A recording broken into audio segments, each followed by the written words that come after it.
লক্ষ টাকা ব্যয়ে খোয়াই চরগনকি এলাকায় হনুমান মন্দির গড়ে তোলা হয়েছে। বৃহস্পতিবার আনুষ্ঠানিকভাবে এই মন্দিরের উদ্বোধন হয়।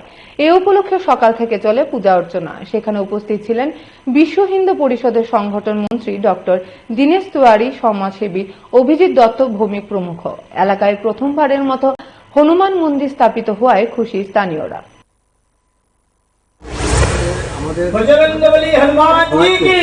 সমগ্র খোয়াই জেলায় সর্বপ্রথম হনুমান মন্দিরের প্রতিষ্ঠা হয়েছে।